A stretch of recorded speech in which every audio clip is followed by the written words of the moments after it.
Uy, Scarlett, di ba ex-boyfriend mo yung bago ni Samantha? Samantha, tinraidor mo ko. Hi, Scarlett! Sabay na tayo mag-review. Sino ka? Lu, ako to, si Michael. Kaklase mo ako, di ba? Alam ko lahat ng sagot sa exam. Talaga ba? Sige na nga, turuan mo ako dito. Yes! Sabay tayo magiging perfect! Uy, sarap niyan na! Oh, mag-isa ka lang? Oo. Wala naman akong kaibigan dito eh. Ako, pwede ba ako maging friend? Boyfriend? Ha? Ayan ka na naman eh. Joke lang, ito naman. Kain na nga tayo. Oh, Scarlett, ano yan? Ba't ka na kasi mangot? Bagsak kasi ako sa quiz kanina. Naku, okay lang yan. Ako nga, araw-araw bagsak sa'yo eh. Ha? Ano sabi mo? Sabi ko, smile ka na kasi pasado ka naman sa akin. Alis na ako, pasok na ako ah. Baliw! Ay, umuulan pa! Ang mga gamit ko! Ayan, di ka kasi nagdadala ng payong. Pag ikaw nagkasakit ha, pasalamat ka, nandito ako. Michael, ba't nandito ka pa? Hatid na kita sa bahay niyo, baka mapano ka pa. Gusto ko safe ka makauwi. Lo, sige na nga.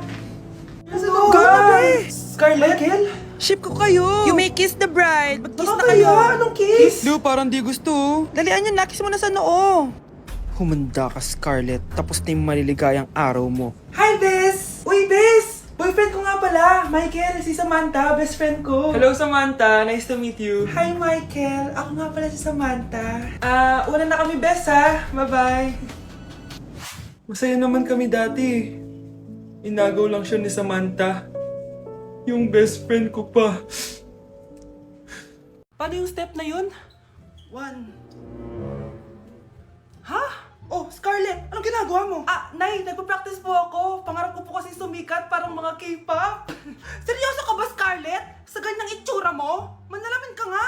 Grabe ka naman, Nay. K-pop. Okay, class. Ano ang pangarap niyo sa buhay? Ma'am, gusto ko po maging doktor. Wow, maganda yan. Pagbutihan mo, Samantha. Ikaw, Scarlett. Pangarap ko pong sumikat parang mga K-pop. Seryoso ba si Scarlett? Sa itsura mong yan, hindi ka tatanggapin dun, Scarlett. Gumising ka! Tandaan niya to. Kakainin niya yung mga sinabi niya sa akin. Matutupad ko lahat ng pangarap ko sa tulong ng vitamin C serum ng Garnier. Gawin mo akong fresh at glowing! #hiyangcheck. Sa wakas, matutupad din pangarap kong glow up. Humanda kayo. Mare! Yung anak mo! Nagpa-perform sa TV! Talaga ba, Mare? Ako ay torpe pa noon, pero nagbago na ngayon. Now I have the courage. Sikat na yung anak ko! I have you. Ikaw at ako under the sun. I'm glowing now that I found the one.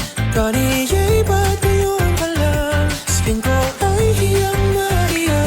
Ikaw at ako, we're gonna shine. Nothing can stop us, it's our time. Ready to show that you're the one. Skin ko ay hiyang Maria. Go and find your Garnier hiyang. For our last question, ano ang full name ko?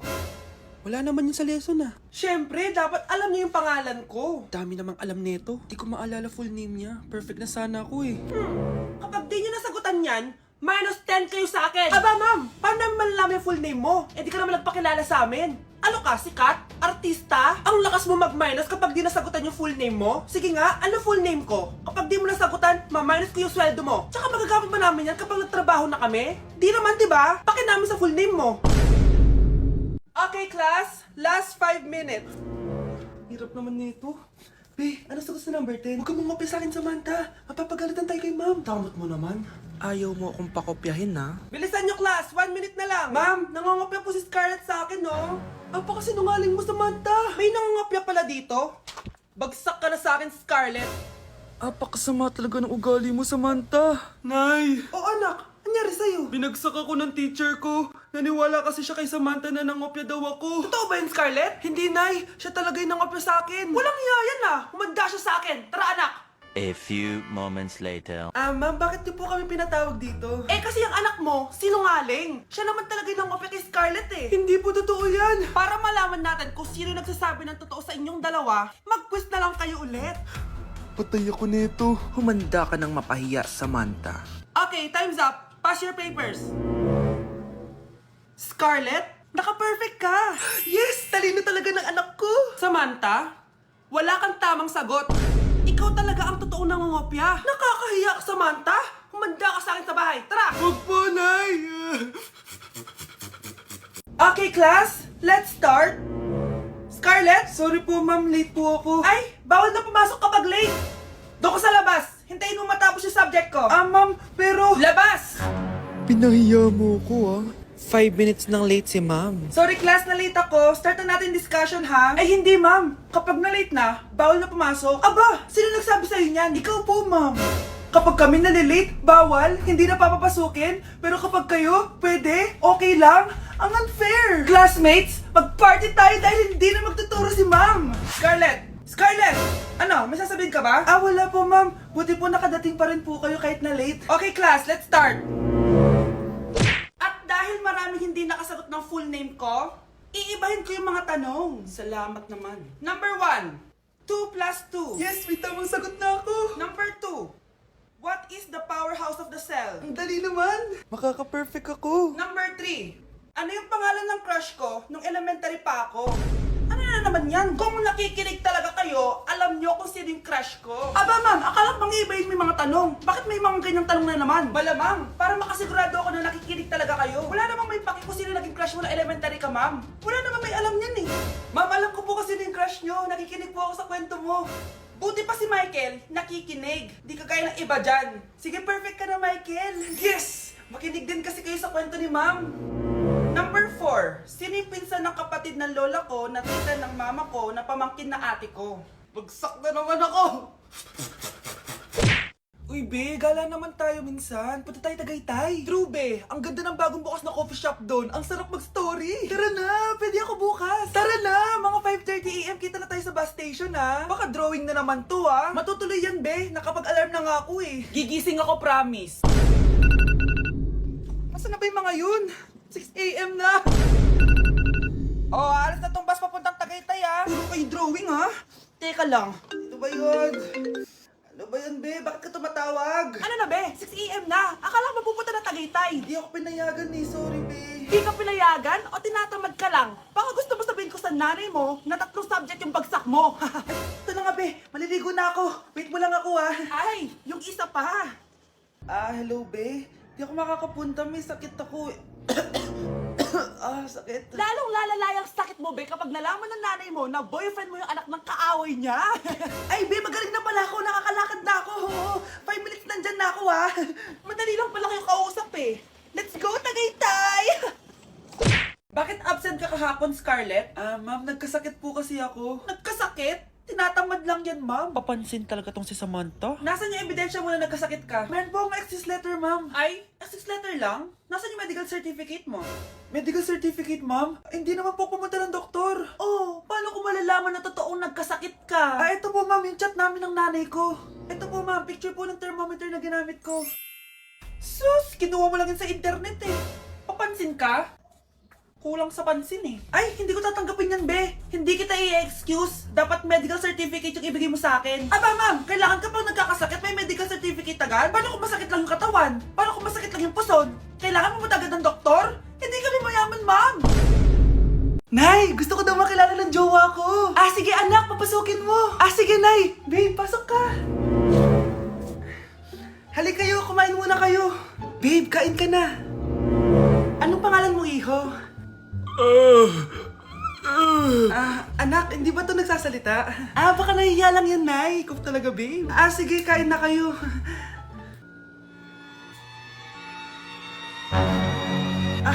CR lang ako, ha. Sige, anak. Anak, matagal ka pa ba? Sabi ko na multo ka eh. Halika dito. Anak! Bakit ka tumatakbo, Nay? Yung jowa mo! Multo siya! Pinagsasabi mo dyan, Nay!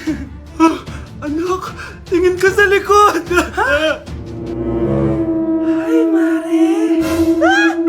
Nay, umalis na tayo dito! Tara na, anak!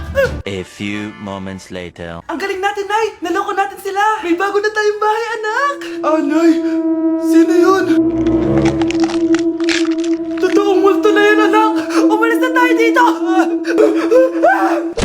Ang makakasagot na to may plus point sa akin. What is 2 times 2? Ah, ma'am ako, ma'am. Wala bang gustong sumagot? Ma'am, alam ko po yung sagot. Times 2.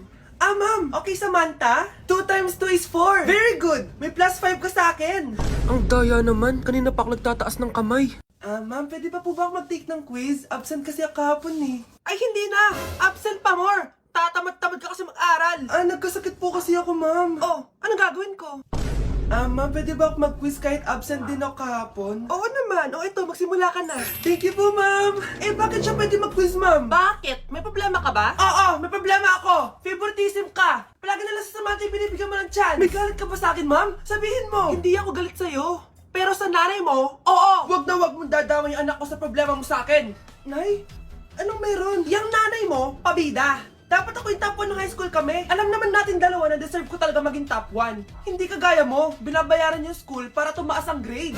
Totoo ba yun, Nay? Sinungaling ka! Mana ka naman para sa nanay mo, Samantha. Nga pala, alam na ng principal yung pagiging favoritism mo. Good luck na lang sa'yo, ah. Guys, announcement! Hindi daw papasok si ma'am. Yes! Wala kaming gagawin! True! Oh, huwag muna kayo magsaya. May iniwan siya activities. Hala! Magsulat daw tayo ng essay sa yellow pad, back and forth. Essay na naman! Tapos di naman babasahin ni ma'am. Te, yung research natin, asan na yung bag mo dun? Tigilan mo muna ako, be. Absent nga si ma'am, di ba? Mag-absent ka na din, te, kung tamad ka mag-aral. Ang laki ng ano niya, pre, oh. Oo nga, pre. Kita niyo ba yan? Aba, ano yung pinapanood nyo, ha? Wala to. Ba't ka ba nakikialam? Loko kayo, ha? Magsusumbong ako kay ma'am. Eh, di magsumbong ka. Pwede na. Be, tara, uwi na tayo. Wala naman si ma'am, eh. Tara, di naman nila mapapansin yan. Hoy, saan kayo pupunta? Cleaners kayo, di ba? Lo, dyan lang kami sa kantin, eh. Oo, sa kantin lang kami. Be, di ako bingi. Dito lang kayo. Maglilinis pa kayo. Babe, TikTok tayo. Sige, babe. Uy, sana all. Ang hirap naman ng step. Eh di kayo na masaya. Magbe-break din kayo. Dito pa kayo naglandian na. Humanda kayo kay ma'am. Good morning, class. Sorry absent ako kahapon. Ay, hindi. Nasa excuse letter mo, ma'am. Ha? Ano pinagsasabi mo, Scarlett? Di ba kapag absent kami, hiningan mo na kami ng excuse letter? Nasaan yun sa'yo? Hala, na paano siya? Be, anong iniiyak-iyak mo dyan? Nagre-relapse ako, be. Nakita ko kasi mga favorite song namin sa Spotify rap results ko. Lo, OA mo, be. Okay, class. Kanina notebook to? Hala, diary ko ba yun? Sige, tatapon ko na to. Total, wala naman may-ari sa inyo, ha? Ma'am, wait! Diary ko po yan. Oh, Scarlett, pwede mo bang basahin sa buong klase kung anong laman ng diary mo? Babasahin? Ma'am, nakakahiya. Go, Bes! O ganito, Scarlett. Pag binasa mo yan, may plus points ka sa akin. Sige na nga, para sa plus points. Dear Diary, niligawan ako ng crush ko. Para ako nasa movie at kami yung bida. Siri, play Snow on the Beach. Yee! Ang harap kaya pala may Taylor Swift ka sa Spotify rap mo, ha? Ano ba? Ito na nga, next na. Dear Diary, nagselo siya sa boy best friend ko. Gusto niya na makipaghiwalay sa akin. Hindi ko kayang mawala siya. I will die for you. OMG! Hula ko. Nasa Spotify rap mo si The Weeknd, no? Eto na nga, medyo masakit to. Dear Diary, balita ko, may bago na siyang girlfriend. At yung best friend ko pa yung bago niya. Paano nila nagawa sa akin to? Parehas silang traidor. Hala, okay lang yan, bes. Kaya, ayun, nasa top song ko yung Kill Bill ni SZA. Magre-relapse na yan! Tumigil nga kayo! Oh, class, tumigil na! Hello ma'am, sorry I'm late. Nga pala, class, may bago pala kayong kaklase. Dear Diary, eto na ba yung binigay ng universe para sa akin? Hi classmates, my name is Jake. Ang pogi ng pangalan tapos ang tangkad niya pa. Siya na talaga yung para sa akin. At sa mga nagtatanong, may jowa na po ako. And 3 years na po kami. Dear Diary, suko na ako. Ayoko na magjowa. Mamamatay na lang talaga